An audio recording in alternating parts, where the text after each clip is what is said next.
welcome to the Bigger Profits YouTube channel. And today I'm actually answering a question that came from the comment section of the YouTube channel. So again, if you have any questions about real estate investing, again, I'm not a guru. I don't even consider myself an expert, but I definitely want to be able to answer your questions from my own experiences. So just leave them in the comment section below. And I'll be able to answer them for multiple people who might have that same question. But this question came from W. Royal, and it's actually a great question because it's actually a topic that changed my life completely, especially when it comes to real estate investing and how I go about my business. But the question was, Miles, do sub-to deals or subject to deals come more frequent than wholesale deals?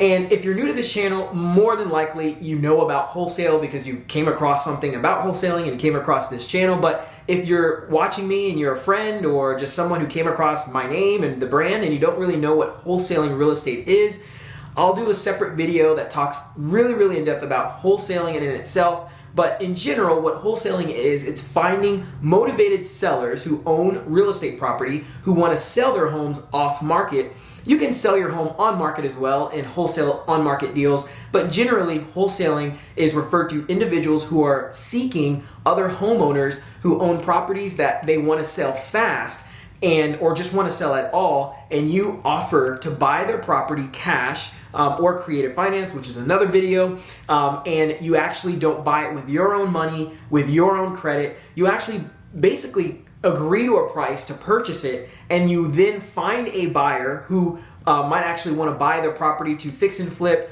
or buy and hold themselves, and you assign that deal to another buyer, and you basically just earn the spread in between of what you agreed as the purchase price to the seller and what the purchase price to the buyer is. Now, this may sound very complicated, but it's really not. I mean, if you think about everything in our lives, everything is done through this business model. You know, I'm actually doing a video right now with a video camera. The individuals who created the camera have a certain price that they sell to the individuals who buy the price but then sell to us. So imagine if you're the middleman and you're a camera store. You're going to buy a price, let's say for a camera at a wholesale price, let's just say $100, but then you're going to sell it to an end buyer for, let's just say, $300, right? And then you make that spread in between of $300 and $100, which is $200. So that's how wholesaling works in general. Whether you're buying shoes, whether you're buying a car, there's always someone who's in the middle who's sourcing the product, getting it at a discounted price,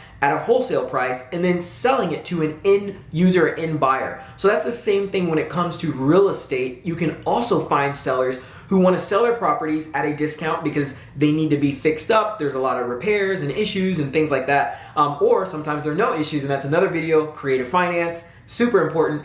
But you can wholesale that real estate to an end buyer who wants to actually fix and flip the property or buy and hold or whatever they end up doing as a disposition with that real estate property. So going back to the question of, do subject to deals come more frequent than wholesale deals? It really just depends, honestly. But I will say that there are definitely a lot more subject to deals available than there are wholesale deals. Now, there are a lot of deals that you can find where you can just easily negotiate a price with the seller and then find an end buyer and make a pretty good spread in between, but you'll actually find that subject to deals do come more frequently than people might assume. And what that means is subject to. I don't want to go too in depth about the details of that because I'll make a separate video specifically talking about subject to, but basically if you think about buying a real estate property or just buying a house, the typical way people buy a property is they go to a bank, right? A hard money lender, or they go to a bank with hard money, a loan, and they get qualified for a mortgage. Now, the challenge is getting qualified for a mortgage can be a very exhausting and difficult process. I mean, what if you're a salesperson, you're a contractor or you're a real estate agent or like an investor like myself or anyone else where you don't have, a paycheck or pay stub that comes in every 2 weeks regularly, right? Like a W-2 from an employer. Well, even though you might have the income and you have more than enough income to be able to do whatever deal that you're looking at or buying whatever property, the bank looks at you as a high risk because you don't have a W-2 and quote unquote a secure income coming in every 2 weeks. So maybe you're that type of individual, or maybe you just don't have that great of credit, or there's a number of reasons why someone might get denied a mortgage, and it happens actually more often than people actually get qualified for a mortgage. So when someone does have a mortgage on their property though, and they're trying to sell it, buying a property subject to allows an investor like us to be able to acquire that property without having to go to the bank and get qualified for a mortgage ourselves, because the property that you're buying has financing already in existence. There's already a mortgage on the property. So when you're talking to a seller, and let's just say they want to sell their house at $100,000, right? But they owe $90,000 on their property. Well, if they owe $90,000 on the property and they want to sell it at $100,000, and let's just say the property is only worth $110,000, that's really not a great deal for you to be able to buy it cash at the price that they want, $100,000, to clear $90,000 in the mortgage and then be able to make a profit when the property is really only worth $110,000. But let's say, it's going to take $10,000 or $20,000 just to renovate the property and get it to market value of $110,000 if it was totally renovated. It's just too tight. There's not enough equity in the deal. So you can't buy it at a discount. You can't talk to that seller and say, hey, I want to buy your property at $50,000 or $60,000. So then you can put in, $10,000 to $20,000 and then sell it as it's fixed up for $110,000 or $115,000. There's not enough room for you to make, an extra $20,000, $30,000 of a profit because they owe and they have a mortgage on their property. So you're able to actually go in and buy the property subject to the existing mortgage. And that's what subject to means. Now, the reason this person asked that question is because their videos and people are hearing about this idea of subject to, but it's definitely a higher level way of investing. You really have to know what you're doing.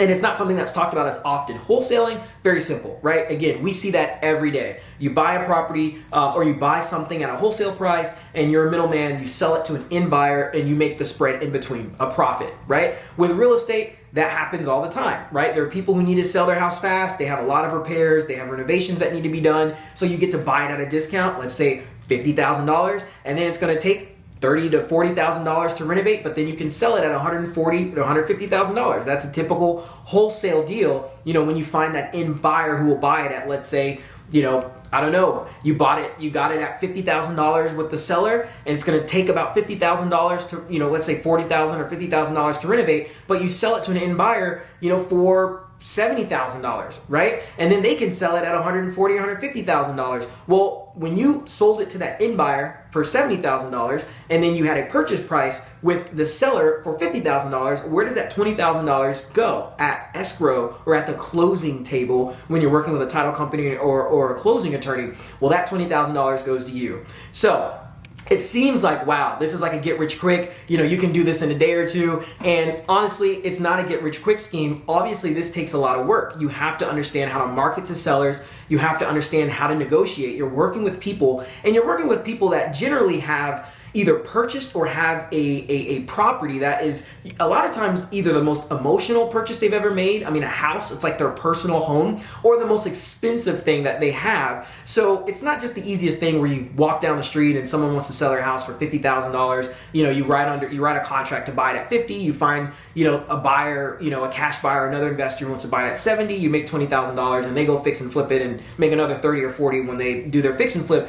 It sounds simple, and it is simple, but it does take a lot of work. But going back to that question, yes, you will find that there are a lot of subject to deals because there are a lot of people who actually owe a mortgage or have a mortgage and owe on their property, and they are trying to sell it, but there's just not enough equity involved. So if you're a wholesaler and that's all you know as a acquisition strategy is buying properties or investing in real estate just by wholesaling, you can be missing out on a lot of deals. So understanding creative finance, which is what subject to falls under, is a really, really important strategy for you to be able to take down more deals, help more sellers, not even just for yourself, but to help a seller. So there's a property about 3-4 minutes down the street that I'm buying subject to the existing mortgage. And the seller, this is a plain example of how this can work out. The seller, they're wanting about $110,000 or $100,000 for their property. Or sorry, they actually are wanting about $190,000 for their property, but everyone's asking for $140,000 or $150,000 to buy it at a discount. But they want $190,000, or even $195,000 for their property because they owe on a mortgage. So, the average buyer can't just come in and buy it at $160,000, because that means the seller's going to have to come to the table with the rest of the $30,000, $40,000 to clear the rest of the mortgage. And obviously, if they had that money, they probably wouldn't be selling it that way, or the way that they're trying to sell it. So Subject to allows you to be able to acquire a property without having to go to a bank and get qualified for a mortgage and get financing, because it's already in place. You're able to pay the mortgage payments on the seller's behalf, and then you're able to go around and sell that property on terms to make cash flow, or rent it out to make cash flow. But whatever the disposition strategy, the selling strategy is, it's really up to you and how the numbers work, but you're able to acquire their property and be able to just pay the seller's mortgage, and then turn around and make cash flow in between to whatever the end buyer is going to be paying you monthly for the property. So if you have more questions about Subject to, I'd be happy to answer them. I don't want to go too in-depth about Subject to, because I could do an hour-long video about it, but I just want to at least answer that question for W. Royal. Do Subject to deals come more frequently than wholesale deals?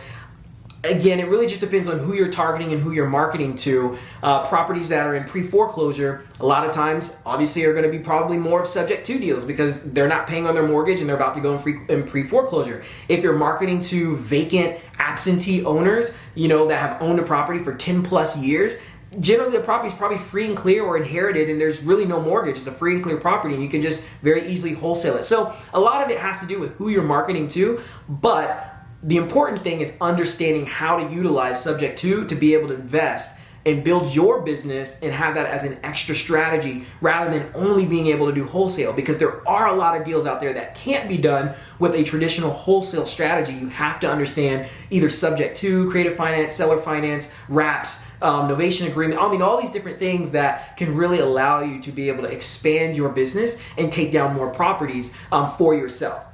One last tip, wholesaling allows you to do what's called today money, not tomorrow money.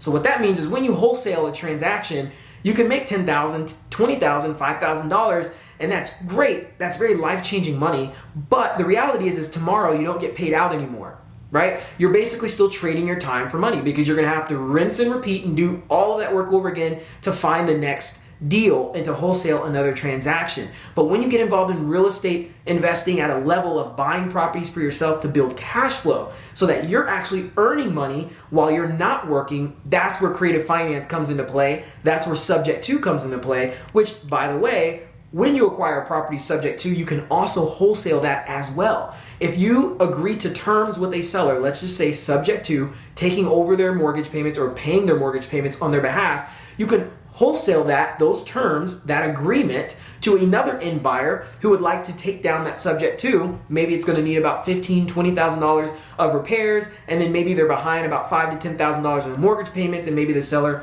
wants to walk away with $4,000 to $5,000 or $3,000. You look at the total, maybe $30,000 or $40,000 of what needs to be brought to the table, but that could allow you to acquire a property that could be worth $200,000, $300,000.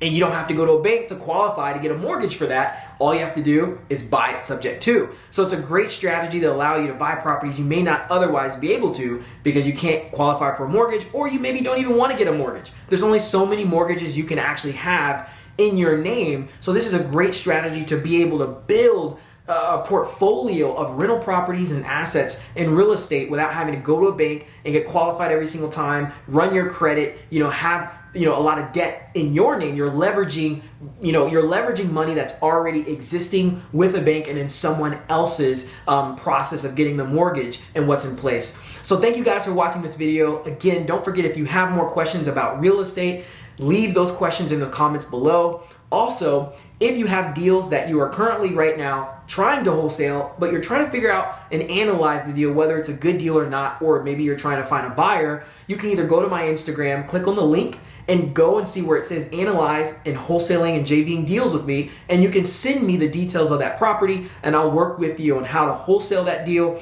or even just try and find a buyer for you. Or if you're watching this YouTube video right now, you can go in the comment section, or actually the description of the video, and you can find a link that'll lead you to that exact same place where you can send details on that property, and we can work together on maybe your first deal, and I would love to help you out. So hopefully this video was very helpful. Again, just to reiterate, subject to deals do come often, but whether they come more often than wholesale deals, it really just depends on who you're targeting and who you're marketing. But the important point is that you really want to understand subject to and creative finance in general, and not just be a wholesaler. When I first got started in this business, I considered myself a wholesaler, which is amazing and great. It allowed me to earn some really great capital to be able to now take down properties. Sometimes I don't even need to use the cash that I made, obviously, like subject to, or seller finance, where you put zero down and you just work out terms with the seller. You can acquire property without having to use any of your own money.